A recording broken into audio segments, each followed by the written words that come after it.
আজকের টপিক হলো the flesh eating threat understanding necrotizing ফ্যাসিটিস।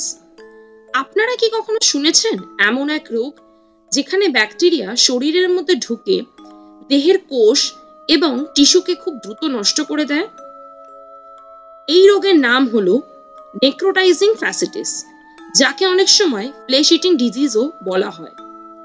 এটি খুব রেয়ার, কিন্তু যখন হয় খুব বিপজ্জনক এবং জীবন সংকেতের কারণ হতে পারে।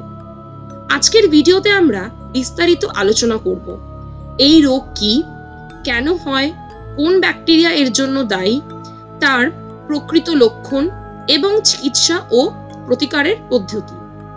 চলুন তবে শুরু করা যাক। Necrotizing fasciitis, the real name. এই নামটা কিভাবে এলো এটা বুঝতে হলে আমাদের এই শব্দগুলোকে আলাদা করে বুঝতে হবে। প্রথমেই যে শব্দটা আমরা বুঝে নেব সেটা হলো নেক্রোটাইজিং। এটার মানে হচ্ছে কোনো কোষ বা টিস্যুকে মেরে ফেলা, অর্থাৎ তার মৃত্যু ঘটানো। পরের শব্দটা যেটা আমরা জেনে নেব সেটা হলো ফ্যাসিয়া। ফ্যাসিয়া হচ্ছে এক ধরনের লুকিয়ে থাকা কানেকটিভ টিস্যু যা আমাদের মাসেল, নার্ভ, ফ্যাট আর ব্লাড ভেসেলসকে ঘিরে রাখে। এটাকে আপনি এক ধরনের ক্লিঞ্জ র্যাপও ভাবতে পারেন, যা সবকিছুকে একসাথে ধরে রাখে। আর শেষে ফ্যাসিটিস মানে হলো ফ্যাসিয়ার সহ্য বা ইনফ্লেমেশন। তাই যদি সবকটা শব্দকে আমরা একসাথে করি দাঁড়ালো হচ্ছে নেক্রোটাইজিং ফ্যাসিটিস, মানে হলো একটা অবস্থা যেখানে ফ্যাসিয়ার ইনফ্লেমেশন হয় আর সেই সাথে সাথে টিস্যুগুলো মারতে থাকে। স্লাইডে আমরা দেখে নিচ্ছি একটা ডায়াগ্রাম, যেখানে দেখানো হয়েছে তিনটে স্টেজ। প্রথম স্টেজ হচ্ছে নর্মাল অ্যানাটমি ফিচার্স।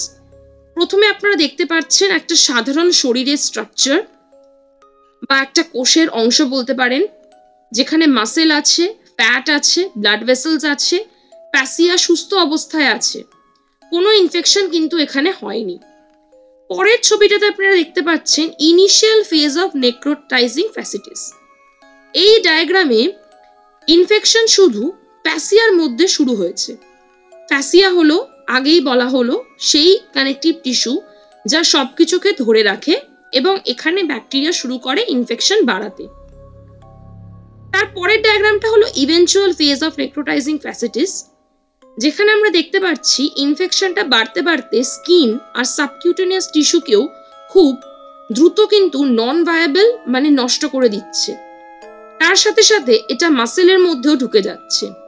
ডায়াগ্রামে যেখানে গ্রিন প্যাচেস দেখানো হয়েছে ওইগুলোই হলো ইনফ্লেমেশনের স্প্রেড। তাই এই ছবি থেকে আপনারা ভালোভাবে বুঝবেন যে প্রথমে ইনফেকশন ছিল শুধু ফ্যাসিয়ার মধ্যে, কিন্তু পরবর্তীতে এটা ছড়িয়ে পড়ে স্কিন, ফ্যাট আর মাসেল পর্যন্ত। এইটাই হলো নেক্রোটাইজিং ফ্যাসিটিসের প্রতিকারক প্রোগ্রেশন।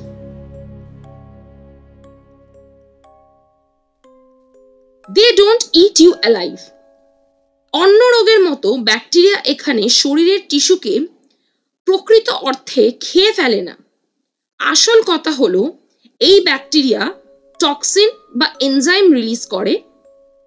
এই টক্সিনগুলো এক প্রকারের অস্ত্রের মতো কাজ করে, যা ব্লাড ভেসেলসকে ধ্বংস করে, রক্তের ফ্লো বন্ধ করে দেয়। তার ফলে দ্রুত টিস্যুস মারা যায়। এই প্রসেসকে আমরা বলি নেক্রোসিস। এবার এই স্লাইডের মধ্যে আমরা আরেকটা ডায়াগ্রাম দেখব। সেখানে আমরা প্রথমেই দেখতে পাচ্ছি একটা নর্মাল সেল রয়েছে, যেটা একটা সুস্থ সেল এবং এর মধ্যে নিউক্লিয়াস, মাইটোকন্ড্রিয়া আর অর্গানেলস সব ভালোভাবে অবস্থায় রয়েছে, কোনো ড্যামেজ কিন্তু এখানে নেই। পরের ডায়াগ্রামটা যেটা দেখাচ্ছে সেটা একটা রিভার্সিবল ইনজুরি স্টেজ। যদি কোনো স্ট্রেস বা ব্যাকটেরিয়া টক্সিন সেলকে অ্যাটাক করে, প্রথমে এন্ডোপ্লাজমিক রেটিকিউলাম আর মাইটোকন্ড্রিয়া সুজে উঠতে থাকে, মানে ইনফ্লেমেশন হতে থাকে। এই স্টেজে মেমব্রেন ব্লেব ঘটতে পারে, কিন্তু এখনো সেলটা কিন্তু রিকভারি করতে পারে, তাই এটাকে বলা হয় রিভার্সিবল ইনজুরি। আর 3 নম্বর যে ডায়াগ্রামটা আমরা দেখছি সেটাকে বলছি আমরা নেক্রোসিস অথবা আমরা এটাকে বলতে পারি ইররিভার্সিবল ইনজুরি। যদি স্ট্রেস আর টক্সিন খুব বেশি পরিমাণ হয়ে যায় তখন ড্যামেজ কিন্তু বাড়তে বাড়তে ইররিভার্সিবল হয়ে যায়। প্লাজমা মেমব্রেন, মাইটোকন্ড্রিয়া আর অর্গানেলস গুলো ভেঙে পড়ে, নিউক্লিয়াসও ভাঙা শুরু করে, আর সেলের মধ্যে জিনিস প্রতিশ্রুতি হয়ে পড়ে যায়। এটা হলো নেক্রোসিস। এবং আমরা ইনফ্লেমেশনও দেখতে পাচ্ছি। এখানে কি হয়, সেলের কন্টেন্টস গুলো বেরিয়ে গেলে ইমিউন সিস্টেম অ্যাটাক করে আর সেইখানে ইনফ্লেমেশন হয়।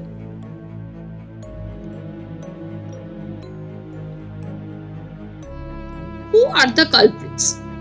নেক্রোটাইজিং ফ্যাসিটিস কোনো একটা ব্যাকটেরিয়া দিয়ে হয় না, অনেক সময় একাধিক ব্যাকটেরিয়া মিলে একসাথে এই রোগের উৎপত্তি ঘটায়।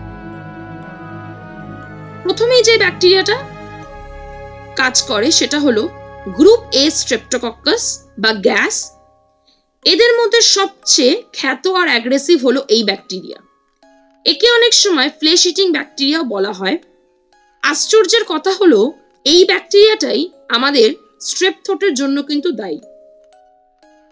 পরের ব্যাকটেরিয়াটা হলো স্টেফাইলোকক্কাস অরিয়াস। এটা হলো খুব একটা কমন কালপ্রিট। এটা সাধারণত আমাদের স্কিনে থাকে, কিন্তু যখন সুযোগ পায় এটা ইনফেকশন ক্রিয়েট করতে পারে। তারপরে হলো পলিমাইক্রোবিয়াল ইনফেকশনস। প্রতিবার শুধু একটা ব্যাকটেরিয়াই কিন্তু দায়ী হয় না, অনেক সময় একাধিক ব্যাকটেরিয়া একসাথে তার মধ্যে অক্সিজেন ছাড়া বাঁচতে পারে। এমন অ্যানারোবিক ব্যাকটেরিয়াও থাকে যারা আরো জোরালো ইনফেকশন বাড়ায়। তাই কালপ্রিটস হলো এক গ্রুপ অফ ব্যাকটেরিয়া যার মধ্যে গ্রুপ এ স্ট্রেপ্টোকক্কাস সবচেয়ে ডেঞ্জারাস।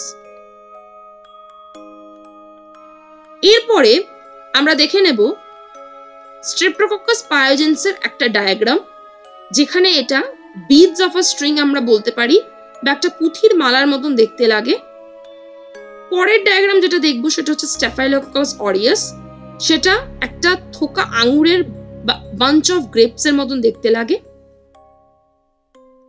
তারপরে হলো ভিব্রিও ভালনিফিকাস, যেটা সাধারণত সি ওয়াটার বা সেলফিশে থেকে থাকে।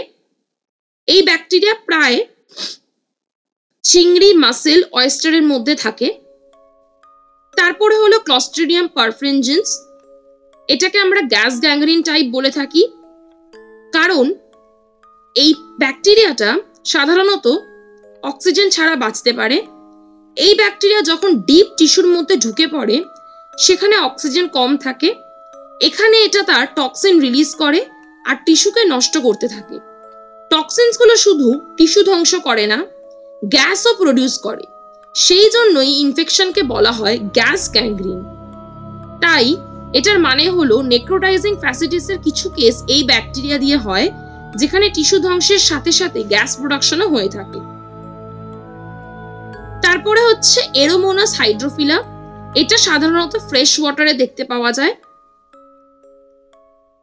এরপরে আমরা মাইক্রোস্কোপিক ভিউ দেখে নেব বিভিন্ন ব্যাকটেরিয়াগুলোকে মাইক্রোস্কোপের আন্ডারে কেমন দেখতে লাগে। প্রথমেই হলো স্ট্রেপ্টোকক্কাস পায়োজেন্স। এগুলো হলো গ্রাম পজিটিভ কক্কি, মাইক্রোস্কোপিক চেনের মতো দেখা যায়।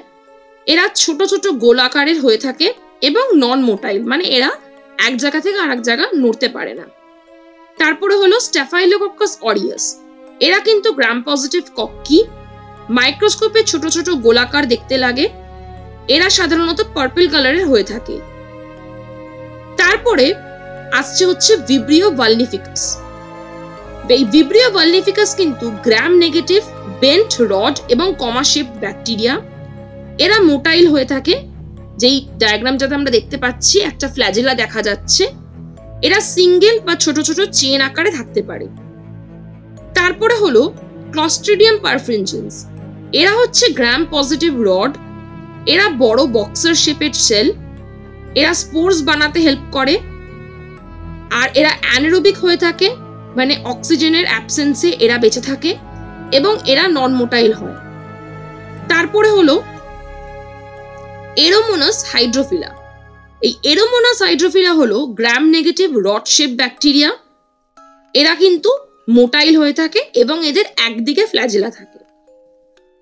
এরপরে আমরা দেখে নেব যে how does it get in, মানে এই ব্যাকটেরিয়াগুলো আমাদের শরীরে কিভাবে ঢুকতে পারে।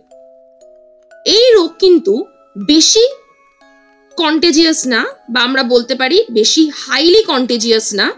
এটা প্রায় র্যান্ডম এবং অপরচুনিস্টিক একটা ইনফেকশন।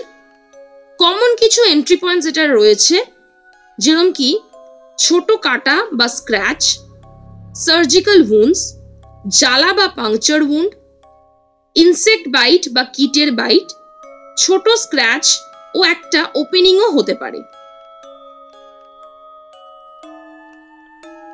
তারপরে হলো a deceiving enemy, the early signs। কেন আমরা এটাকে ডিসিভিং এনিমি বলছি?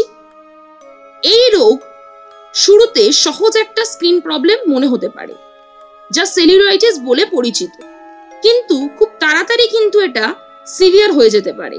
তাই এটাকে একটা লৌকিক এনিমি বলতে পারি। টাইটেলটাই বলে দিচ্ছে যে এই রোগ চুপি চুপি ক্ষতিকর হতে পারে। প্রথম লক্ষণগুলো হলো ব্যথা খুব বেশি হবে, জ্বর এবং ফ্লুয়ের মতো সিমটমস হবে, তারপর লাল রঙের স্প্রেড হয়ে এবং সোয়েলিং হবে, যেটাকে আমরা র্যাপিড সেলুলাইটিস বলে থাকি। সেলুলাইটিস হলো ত্বকের মধ্যে এক ধরনের ব্যাকটেরিয়াল ইনফেকশন, যেখানে ত্বক লাল হয়ে যায়, সোয়েলিং হয়, ব্যথা লাগে এবং গরম অনুভব হয়। শুরুতে ছোট দেখা দিতে পারে, কিন্তু খুব তাড়াতাড়ি এটা স্প্রেড করতে পারে, তাই খুব দ্রুত ট্রিটমেন্ট দরকার।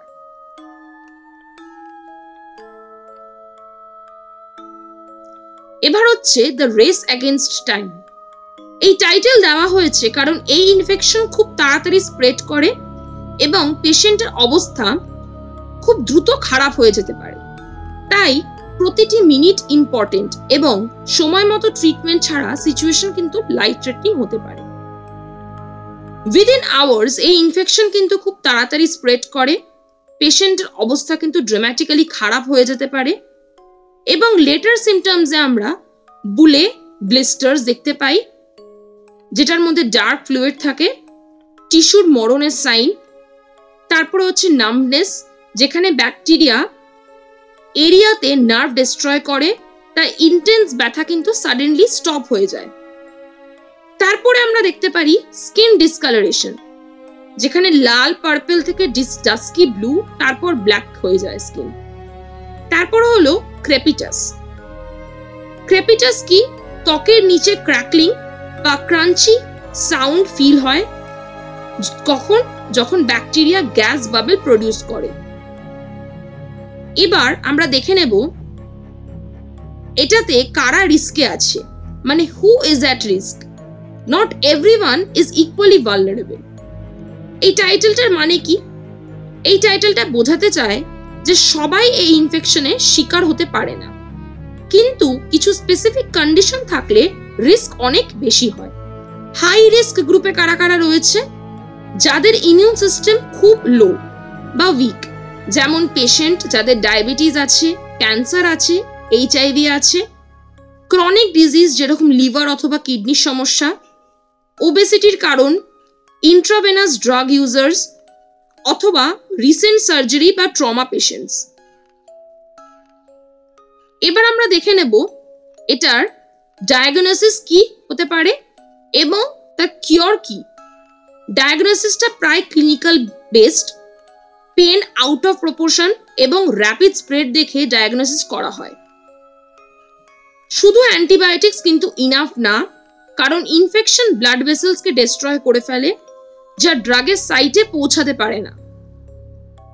সার্জারি করাটা অনেক সময় নেসেসারি হয়ে যায়, কারণ এই সার্জারিতে কিন্তু যে টিস্যুগুলো মৃত হয়ে গেছে সেগুলোকে রিমুভ করে হেলদি ব্লিডিং টিস্যু পর্যন্ত পৌঁছে যাওয়া হয়।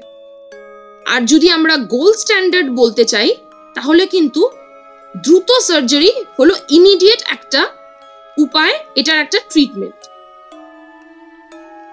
এবার হচ্ছে পরিণাম, খুব উচ্চ মূল্য, the aftermath, a high price to pay. এই টাইটেলটা বোঝাচ্ছে যে ইনফেকশনের পরিণাম খুব সিভিয়ার হয় এবং যে ক্ষতিকর এফেক্ট হয় তার প্রাইস অনেক বড়।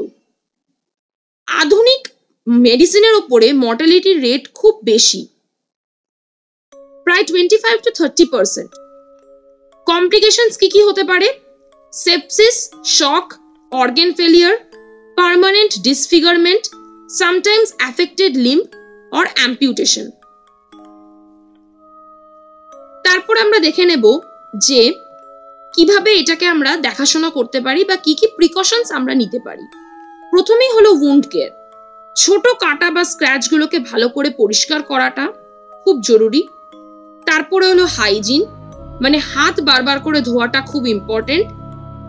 আর ওয়ার্নিং সাইন হিসেবে যদি বলি তাহলে লক্ষণগুলোকে ভালো করে চেনা এবং বিশেষ করে যদি কোনো পেন আউট অফ প্রপোর্শন হয় তাহলে সেটাকে ভালো করে লক্ষ্য করা। আর কখন আমাদেরকে চটজলদি কাজ নিতে হবে। যদি আমরা দেখি যে কোনো রকমের সাসপিশিয়াস আছে তখন ওয়েট করলে চলবে না এবং দ্রুত এমার্জেন্সিতে শিফট করতে হবে পেশেন্টকে। এই ভিডিওটা কিন্তু একদম শেয়ার করতে ভুলবেন না। এই রোগ রেয়ার, কিন্তু লক্ষণ যদি সময় মতো চেনা যায় তাহলে কিন্তু লাইফ সেভও করা যায়। এই ভিডিও কিন্তু ফ্রেন্ডস এবং ফ্যামিলির সাথে শেয়ার করুন যাতে অ্যাওয়ারনেস স্প্রেড হয়। এবং নতুন নতুন এক্সাইটিং টপিকসে ভিডিও পেতে হলে লাইক, শেয়ার আর কমেন্ট করতে এবং অবশ্যই সাবস্ক্রাইব করবেন চ্যানেলটা, যাতে এরকম আপডেটস আপনাদের কাছে সবার আগে পৌঁছে যায়। দেখা হচ্ছে পরের একটা নতুন এক্সাইটিং ভিডিও টপিক নিয়ে। Till then, bye by.